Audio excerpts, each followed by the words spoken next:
Hello my dear students, let us finish the remaining part of magnetic material. Now in the previous lecture we had seen the domain theory of ferromagnetism. We had seen that in ferromagnetic substances, because of the strong exchange coupling between the individual atomic magnets, there are some regions in which the axis of domain is directed along the same line in a single direction.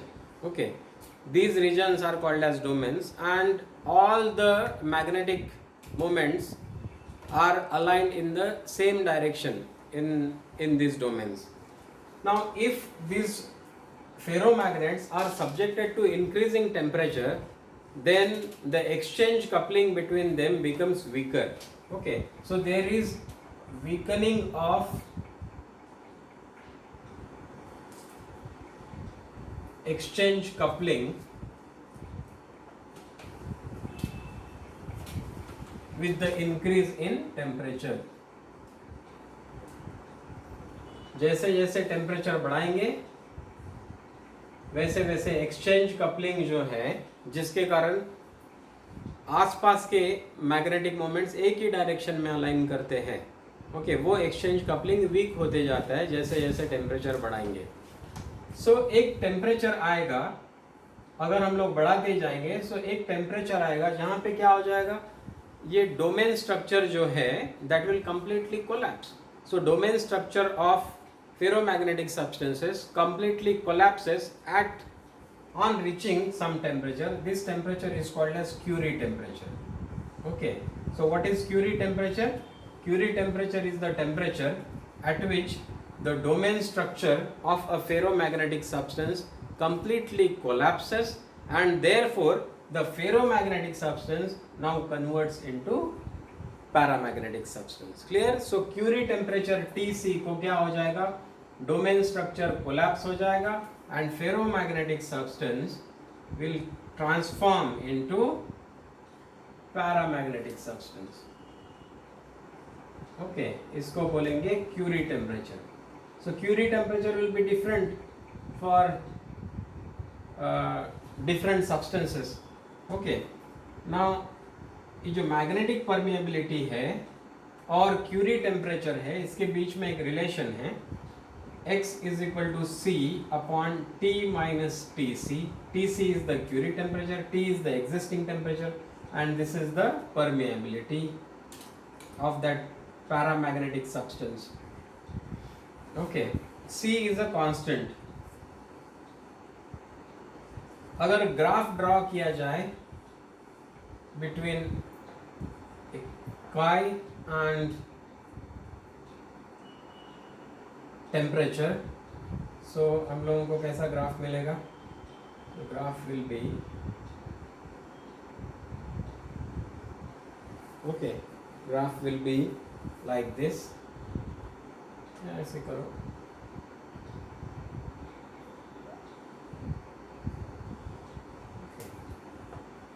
यहाँ ये क्या हो गया, this is the Tc, this is paramagnetic, and here it is ferromagnetic.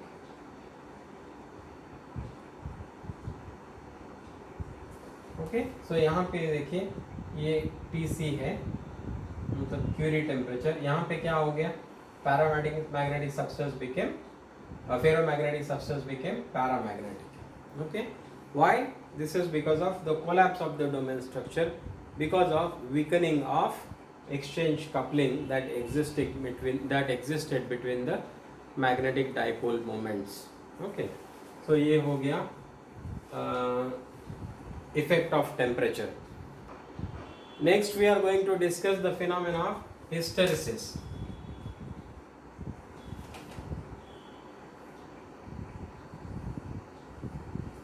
Phenomena of hysteresis क्या है कि you are aware that whenever you pass current through a solenoid, magnetic field is produced inside it. Okay, solenoid से अगर electric current pass करेंगे तो magnetic field उसके अंदर produce हो जाएगा, and this magnetic field is given by B is equal to mu 0 n into I.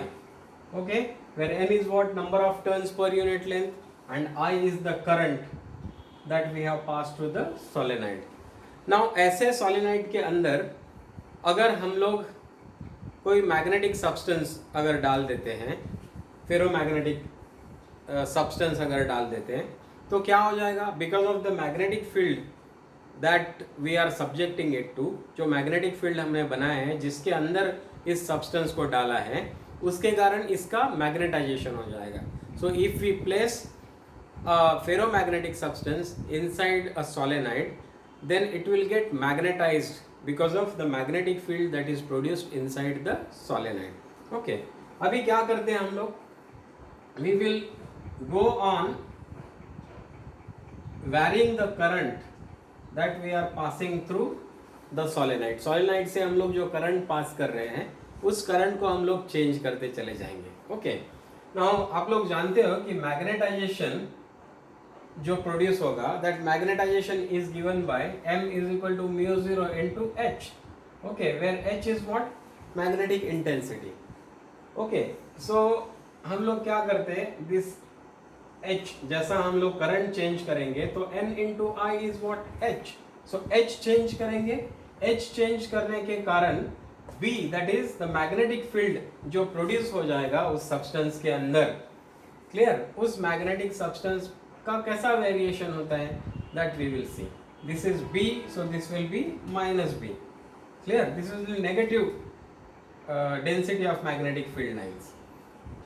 Clear, this is h and this is minus h. Now यहाँ पे originally ये है सब्सटेंस का कंडीशन, मतलब when h is 0, that is 0 current is being passed, then the magnetic field that is there inside that substance will also be 0. Clear, ये भी कैसा होगा, 0 हो जाएगा. Now अभी क्या करेंगे, we will go on increasing the magnetic field. magnetic field increase करने के कारण h increase करते चले जाएंगे. h increase करने के कारण क्या हो जाएगा, magnetic field भी बढ़ता चला जाएगा like this.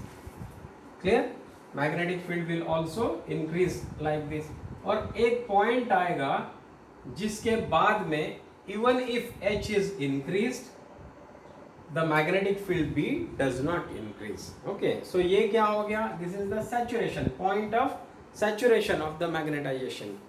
Clear, इसका मतलब at this point, इसको point A बोलेंगे, at point A, after point A, even if we increase h, there is no increase in B. Okay, now इसके बाद क्या करेंगे, इसके बाद if we go on decreasing h को कैसा डिक्रीज करेंगे, बाय डिक्रीजिंग द करंट. तो h को डिक्रीज करते चले जाएंगे तो b will also go on decreasing like this. Clear, so अब देखिए, अब even if we are making h equal to 0, देखिए यहाँ पे तो h is equal to 0. So even if h is equal to 0 at point B, capital B is not equal to 0.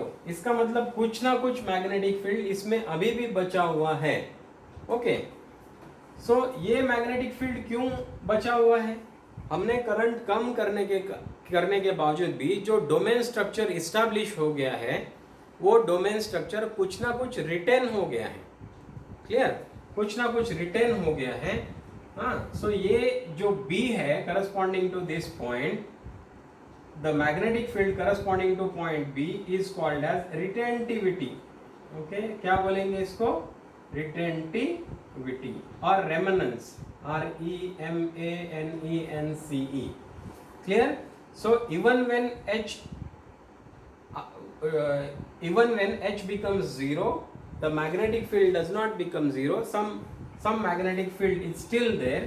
This is called as retentivity. अब यहाँ से क्या करोगे, यहाँ से अगेन करंट करंट क्या करेंगे, अब नेगेटिव डायरेक्शन में पास करेंगे. ओके, यहाँ से कम करते चल रहे हैं हम लोग.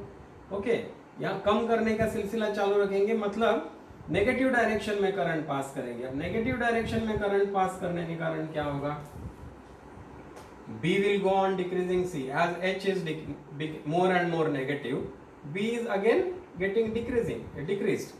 अब इस पॉइंट पे क्या हो जाएगा, at this point C,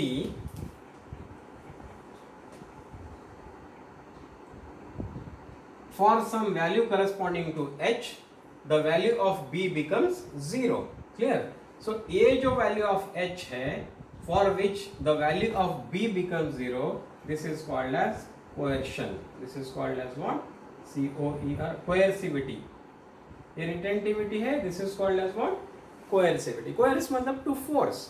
Okay, हमने ये H को नेगेटिव करके क्या कर दिया है, डोमेन स्ट्रक्चर को कंप्लीटली कोलैप्स कर दिया है, they become again randomly oriented. Okay, so this is called as coercivity. इसके बावजूद भी अगर हम लोग और भी बढ़ाते चले गए, if we increase it, if we make it more negative, then what will happen, then it will again, the B will again increase in the negative direction.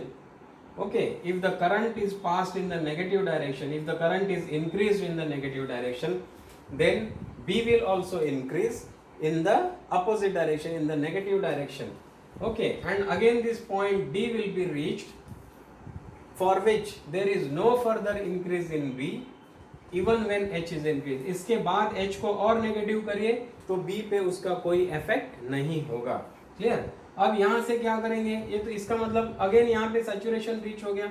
इसके बाद क्या करो, इसके बाद और कम करते जाओ, नेगेटिव वैल्यू इस नेगेटिव डायरेक्शन में बढ़ाया था ना, अब नेगेटिव वैल्यू को कम करते जाएंगे तो क्या हो जाएगा, नेगेटिव वैल्यू को कम करने पर again B will go on decreasing.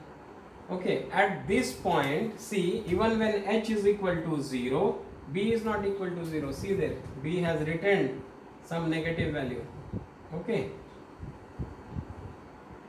Okay, अब यहां से और इंक्रीज करो पॉजिटिव तो क्या हो जाएगा, further this will increase like this.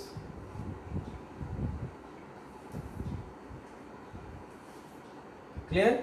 So this is D, this is E, this is F and again A, वापस ए को आ जाएगा। क्लियर? इसका मतलब क्या है, देखिए पहले यहाँ पे ये है अनमैग्नेटाइज्ड नॉन मैग्नेटाइज्ड सब्सटेंस है, इसमें H बढ़ाते चले जाइए तो B भी बढ़ते चला जाएगा, देन ये सैचुरेशन रीच हो जाएगा, after which there is no further increase in B even when H is increase.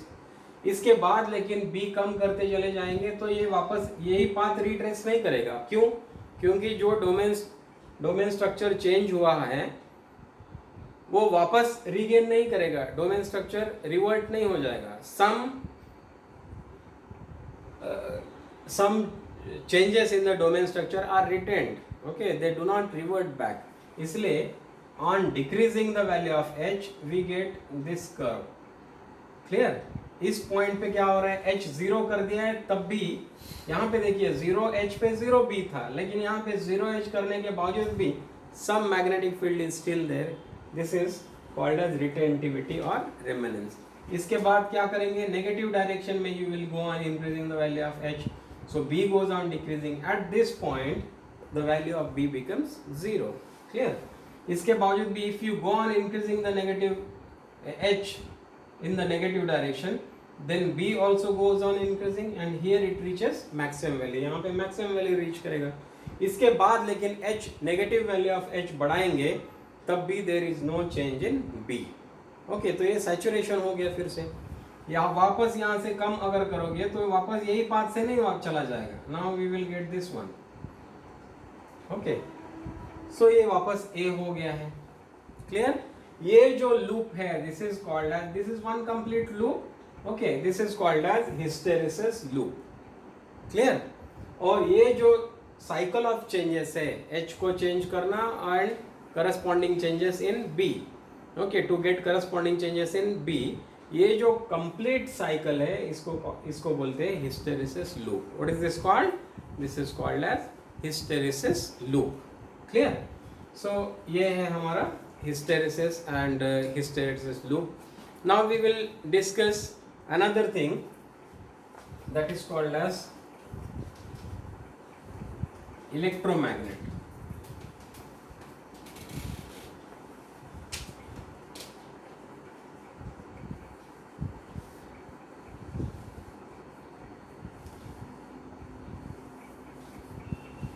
Electromagnets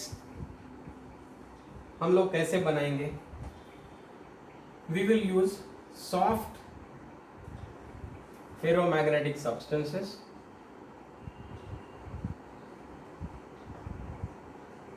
okay, soft ferromagnetic substances use करेंगे जिनका permeability is very high,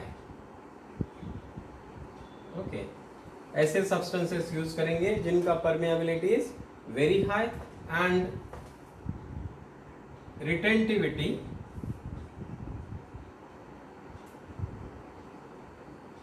is less, okay, retentivity less होना चाहिए और permeability should be very high. Very high मतलब what? It should be greater then 1000, okay.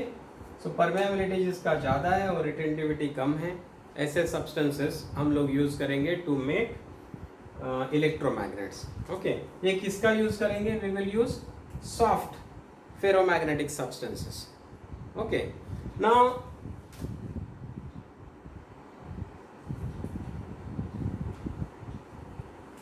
अगर हम लोगों को परमानेंट मैग्नेट्स चाहिए तो क्या करेंगे? ये सॉफ्ट फेरोमैग्नेटिक सब्सटेंसेस में क्या होता है, जब करंट हम लोग पास कर रहे होते हैं तो मैग्नेटिज्म डेवलप हो जाता है, ओके. और जब करंट स्विच ऑफ कर दो तो क्या हो जाएगा? उनका रिटेंटिविटी कम है तो they will lose their magnetism, okay. So ये हो गया हमारा इलेक्ट्रोमैग्नेट्स. परमानेंट मैग्नेट्स लेकिन सॉफ्ट से नहीं, हार्ड फेरोमैग्नेटिक सब्सटेंसेस से बनाते हैं, ओके. परमानेंट मैग्नेट्स बनाने के लिए क्या यूज करेंगे हम लोग? We will use hard ferromagnetic substances, okay. इनमें क्या होता है? Even if we switch off the current they do not lose their magnetism. वो मैग्नेटिज्म लूज करेंगे क्या? नहीं लूज करेंगे, clear. So we use hard ferromagnetic substances for them. और इनमें रिटेंटिविटी कैसी रहेगी? Retentivity will be large, okay. So जैसा क्रेन्स है, हेवी क्रेन्स यूज करने के लिए इनका यूज करेंगे परमानेंट मैग्नेट्स के लिए. Heavy substances, heavy magnetic substances को लिफ्ट करने के लिए we will use what? Permanent magnets, clear. Then super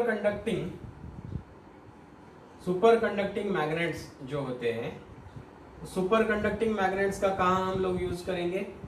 super conducting magnets are used in instruments like NMR, okay.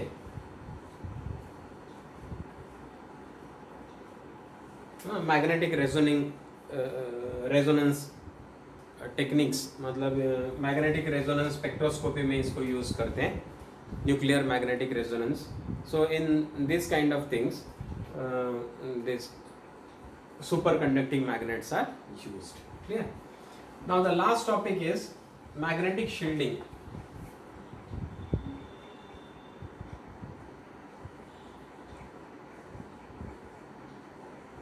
See, magnetic shielding is what? Now suppose a soft magnetic substance is subjected to magnetic field. अगर magnetic field में अगर रख दिया जाए magnetic substance को तो क्या हो जाएगा? कि जो मैग्नेटिक फील्ड लाइंस है, this is north and this is south, तो ये मैग्नेटिक फील्ड लाइंस है. अब जैसे ही हम लोग मैग्नेटिक सॉफ्ट फेरोमैग्नेटिक सब्सटेंसेस में रख देंगे तो क्या हो जाता है? ये जो भी मैग्नेटिक फील्ड लाइंस है, ये magnetic field lines are crowded inside this and very few magnetic field lines are there outside this soft ferromagnetic substance, okay. मतलब क्या है? इनके दोनों के बीच में फील्ड बनेगा. इसमें अगर हम लोग ये सॉफ्ट फेरोमैग्नेटिक सब्सटेंस रखते हैं तो मैग्नेटिक फील्ड लाइंस जो है वो इसके अंदर क्राउड हो जाते हैं, इसके बाहर हार्डली कोई मैग्नेटिक फील्ड लाइंस बचती है, ओके. इसका मतलब ये यहाँ से जाने वाली भी फील्ड लाइन है वो भी क्या हो जाएगा? ये इसके अंदर से ऐसे चली जाएगी, क्लियर. ये भी है. तो there is crowding of magnetic field lines inside the ferromagnetic substance. ये यहाँ से जाती लेकिन अब ये इधर से चली जाएगी, ओके. ये यहाँ से जाती है, अब ये there will be crowding and very few magnetic field lines will be there outside the soft ferromagnetic substance. तो इसका यूज कहाँ होता है, इसका यूज कहाँ होगा, अगर suppose if there is suppose continuous structure, okay, if there is a close structure मतलब क्या है, सपोज हम लोग इस टाइप का शेल बनाते हैं, ओके, ये सॉफ्ट फेरोमैग्नेटिक सब्सटेंस का if you prepare a spherical shell, okay, तो क्या हो जाएगा, ये जो मैग्नेटिक फील्ड लाइंस है ये यहां से चली जानी चाहिए थी, ये क्या करेगी, ये अभी अंदर से चली जाएगी, ओके, ये अभी ऐसे अंदर से गुजर जाएगी, ओके, ये ऐसे जाने के बजाय अब ऐसे चली जाएगी, हाँ, so magnetic field lines will pass through them like this,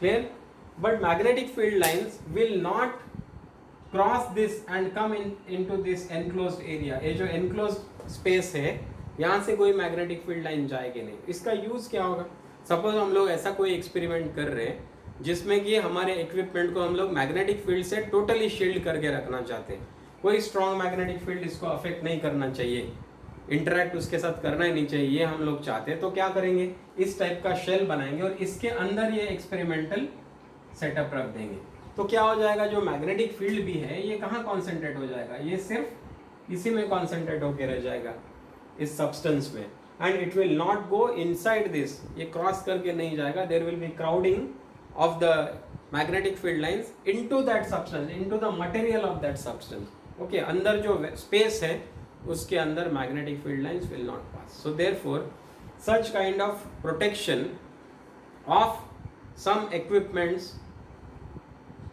by a soft electromagnetic soft ferromagnetic substance is called as magnetic shielding. So in magnetic shielding, what is the reason for magnetic shielding? The reason for magnetic shielding is that when a soft ferromagnetic substance is placed in a magnetic field, there is crowding of magnetic field lines into the ferromagnetic substance, and very few magnetic field lines are found outside this ferromagnetic substance, okay.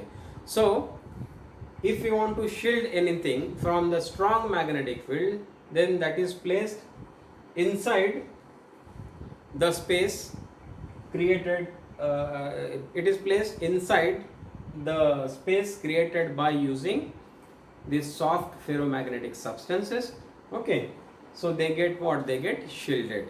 So if space equipments are sent on the rocket, then during that what is done is they are shielded by using this magnetic shielding, okay, so that it does not get affected by the magnetic field, clear.